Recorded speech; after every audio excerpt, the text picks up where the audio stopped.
गोवा के ऊर्जावान और लोकप्रिय मुख्यमंत्री डॉक्टर प्रमोद सावंत जी, केंद्रीय मंत्रिमंडल के मेरे साथी, गोवा के सपूत श्रीपाद नायक जी, केंद्र सरकार में मंत्रिपरिषद के मेरी साथी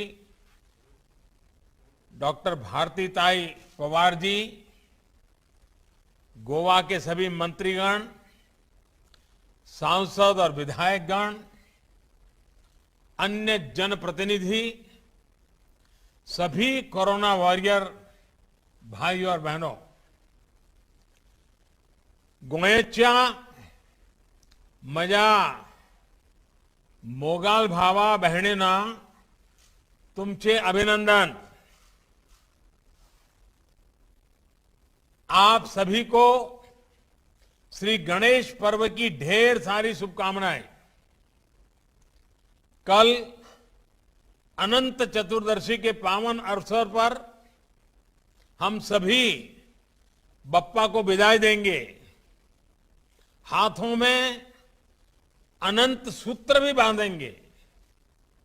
अनंत सूत्र यानी जीवन में सुख, समृद्धि, लंबी आयु का आशीर्वाद। मुझे खुशी है कि इस पावन दिन से पहले गोवा के लोगों ने अपने हाथों पर, बांह पर जीवन रक्षा सूत्र यानी वैक्सीन लगवाने का भी काम पूरा कर लिया है। गोवा के प्रत्येक एलिजिबल व्यक्ति, पात्र व्यक्ति को वैक्सीन की एक डोज लग चुकी है।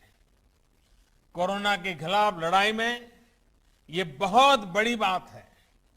इसके लिए गोवा के सभी लोगों को बहुत बहुत बधाई। साथियों, गोवा एक ऐसा भी राज्य है जहां भारत की विविधता की शक्ति के दर्शन होते हैं।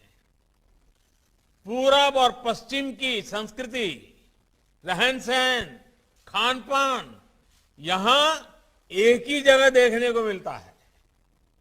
यहां गणेशोत्सव भी बनता है, दीपावली भी धूमधाम से मनाई जाती है और क्रिसमस के दौरान तो गोवा की रौनक ही और बढ़ जाती है।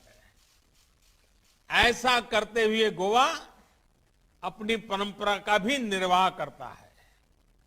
एक भारत श्रेष्ठ भारत की भावना को निरंतर मजबूत करने वाले गोवा की हर उपलब्धि सिर्फ मुझे ही नहीं, पूरे देश को खुशी देती है, गर्व से भर देती है।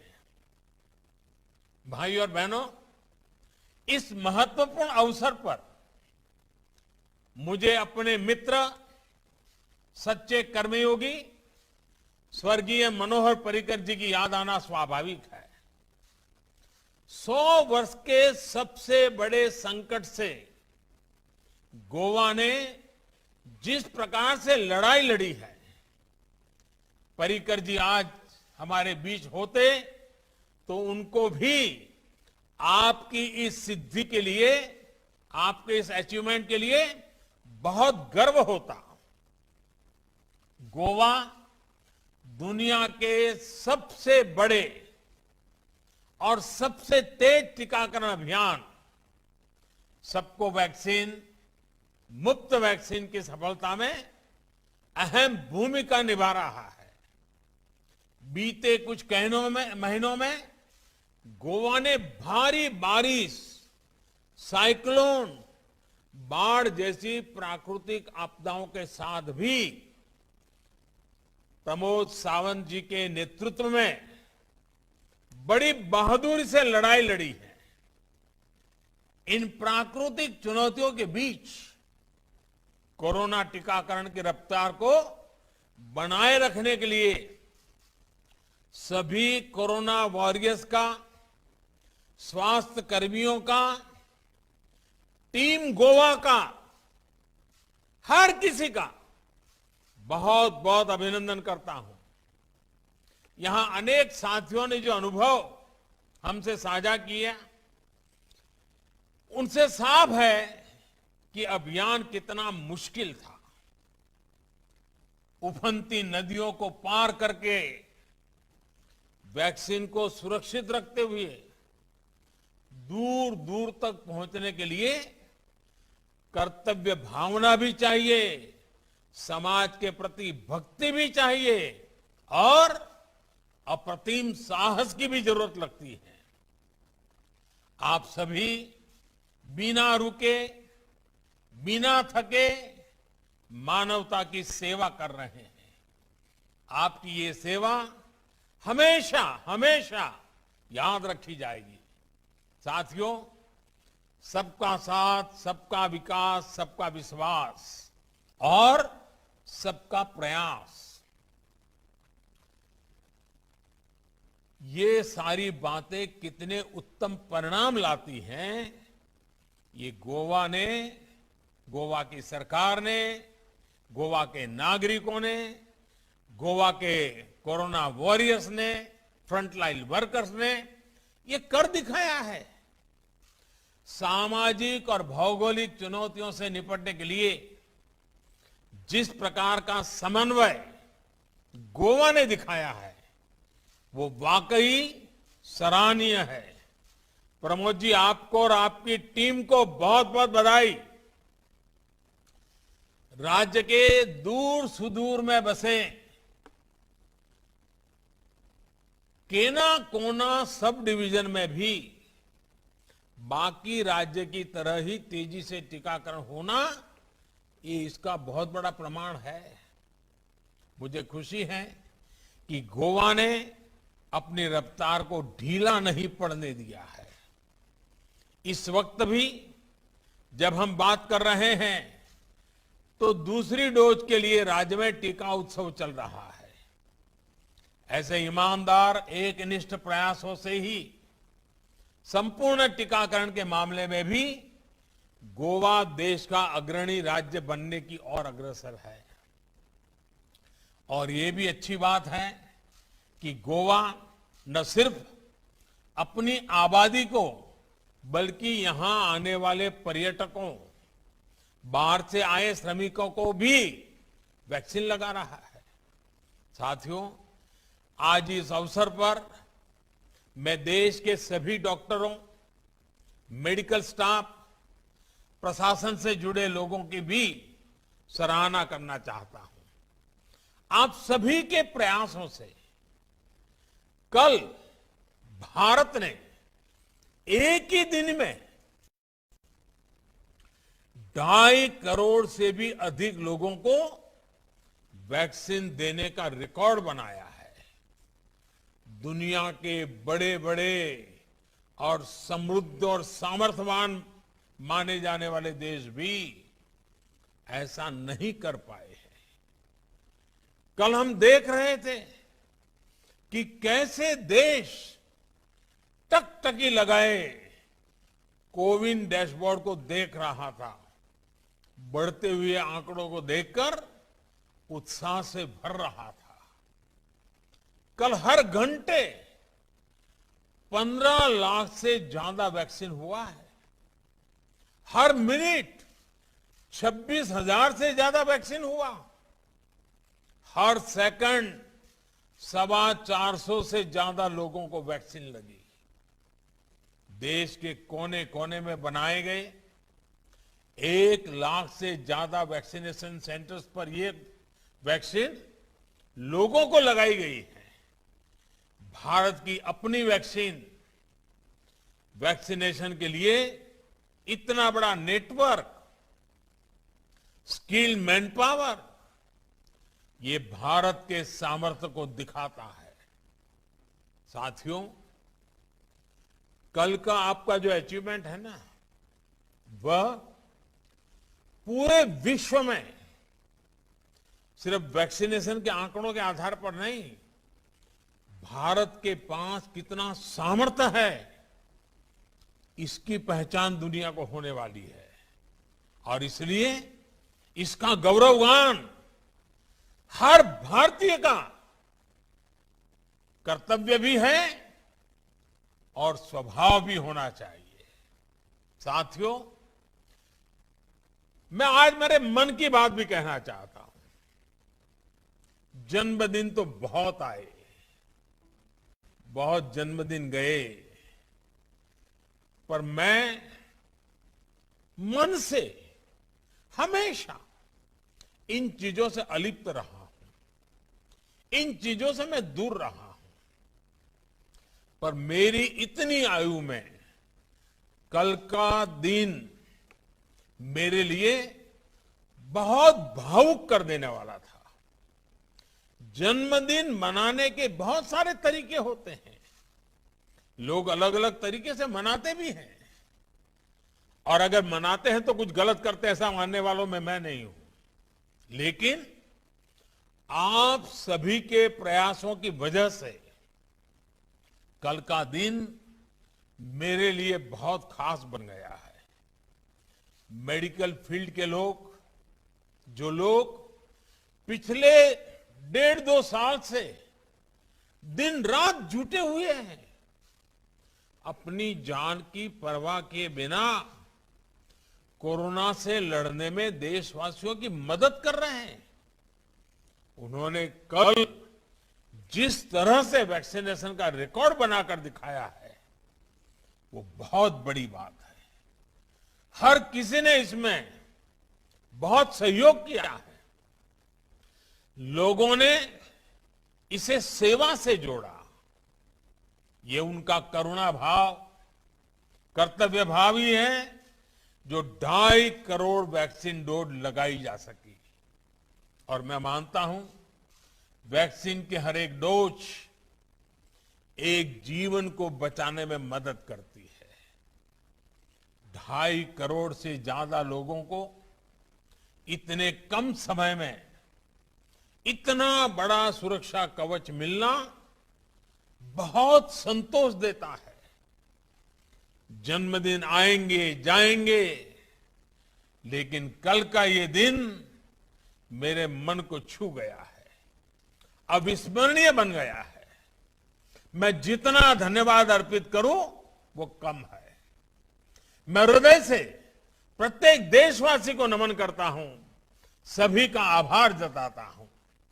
भाई और बहनों, भारत का टीकाकरण अभियान सिर्फ स्वास्थ्य का सुरक्षा कवच ही नहीं है, बल्कि एक तरह से आजीविका की सुरक्षा का भी कवच है।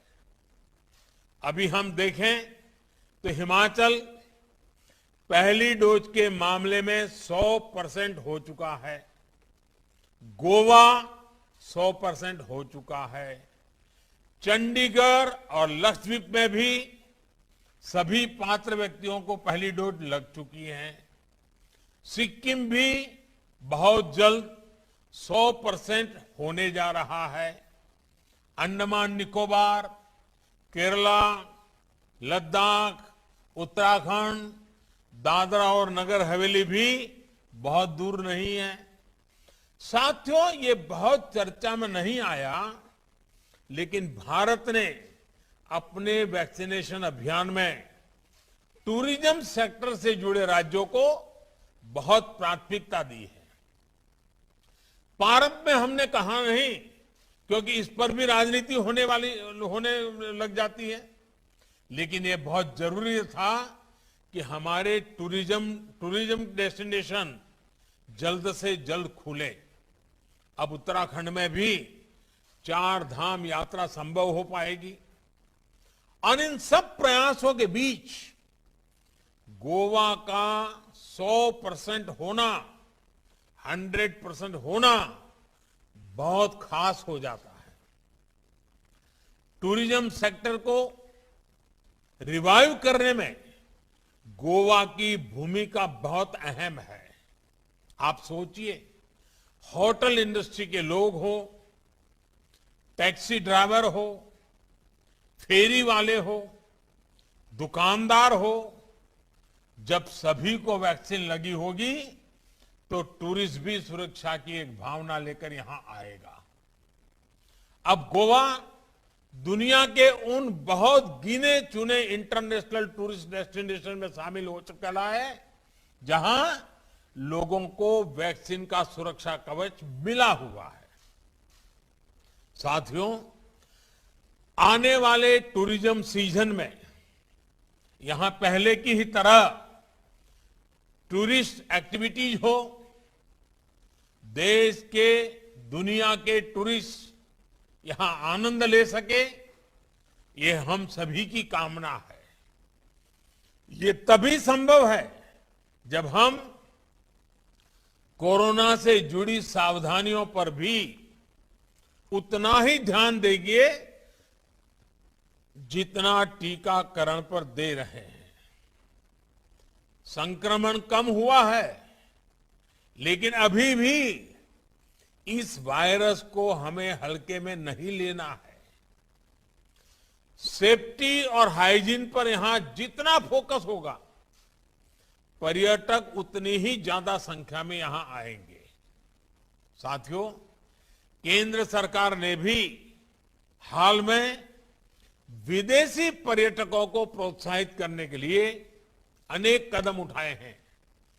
भारत आने वाले 5 लाख पर्यटकों को मुफ्त वीजा देने का फैसला किया गया है। ट्रैवल और टूरिज्म से जुड़े स्टेक होल्डर्स को 10 लाख रुपए तक का लोन 100% सरकारी गारंटी के साथ दिया जा रहा है। रजिस्टर्ड टूरिस्ट गाइड को भी 1 लाख रुपए तक के लोन की व्यवस्था की गई है। केंद्र सरकार आगे भी हर वो कदम उठाने के लिए प्रतिबद्ध है जो देश के टूरिज्म सेक्टर को तेजी से आगे बढ़ाने में सहायक हो। साथियों, गोवा के टूरिज्म सेक्टर को आकर्षक बनाने के लिए वहां के किसानों, मछुआरों और दूसरे लोगों की सुविधा के लिए इंफ्रास्ट्रक्चर को डबल इंजन की सरकार की डबल शक्ति मिल रही है। विशेष रूप से कनेक्टिविटी से जुड़े इंफ्रास्ट्रक्चर पर गोवा में अभूतपूर्व काम हो रहा है। मोपा में बन रहा ग्रीन फील्ड एयरपोर्ट अगले कुछ महीनों में बनकर तैयार होने वाला है। इस एयरपोर्ट को नेशनल हाईवे से जोड़ने के लिए लगभग 12,000 करोड़ रुपए की लागत से 6 लेन का एक आधुनिक कनेक्टिंग हाईवे बनाया जा रहा है। सिर्फ नेशनल हाईवे के निर्माण में ही बीते सालों में हजारों करोड़ रुपयों का निवेश गोवा में हुआ है। ये भी बहुत खुशी की बात है कि नॉर्थ गोवा को साउथ गोवा से जोड़ने के लिए जूरी ब्रिज का लोकार्पण भी अगले कुछ महीनों में होने जा रहा है। जैसा कि आप भी जानते हैं, ये ब्रिज पणजी को मार्गों को जोड़ता है। मुझे बताया गया है कि गोवा मुक्ति संग्राम की अनोखी गाथा का साक्षी अगौड़ा फोर्ट भी जल्द ही लोगों के लिए फिर खोल दिया जाएगा। भाइयों और बहनों, गोवा के विकास की जो विरासत मनोहर पर्रिकर जी ने छोड़ी थी, उसको मेरे मित्र डॉक्टर प्रमोद जी और उनकी टीम पूरी लगन के साथ आगे बढ़ा रही है। आजादी के अमृत काल में जब देश आत्मनिर्भरता के नए संकल्प के साथ आगे बढ़ रहा है, तो गोवा ने भी स्वयं पूर्ण गोवा का संकल्प लिया है। मुझे बताया गया है कि आत्मनिर्भर भारत स्वयं पूर्ण गोवा के इस संकल्प के तहत गोवा में 50 से अधिक कंपोनेंट्स के निर्माण पर काम शुरू हो चुका है। ये दिखाता है कि गोवा राष्ट्रीय लक्ष्यों की प्राप्ति के लिए, युवाओं के लिए रोजगार के नए अवसर तैयार करने के लिए कितनी गंभीरता से काम कर रहा है। साथियों, आज गोवा सिर्फ कोविड टीकाकरण में अग्रणी नहीं है, बल्कि विकास के अनेक पैमानों में देश के अग्रणी राज्यों में है। गोवा का जो रूरल और अर्बन क्षेत्र पूरी तरह से खुले में शौच से मुक्त हो रहा है।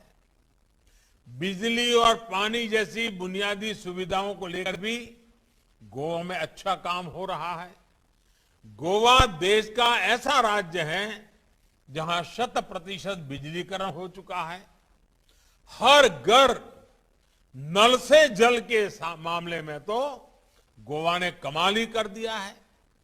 गोवा के ग्रामीण क्षेत्र में हर घर में नल जैसे जल पहुंचाने का प्रयास प्रशंसनीय है। ये जल जीवन मिशन के तहत बीते 2 साल में देश ने अब तक लगभग 5 करोड़ परिवारों को पाइप के पानी की सुविधा से जोड़ा है। जिस प्रकार गोवा ने इस अभियान को आगे बढ़ाया है, वो गुड गवर्नेंस और ईज ऑफ लिविंग को लेकर गोवा सरकार की प्राथमिकता को भी स्पष्ट करता है।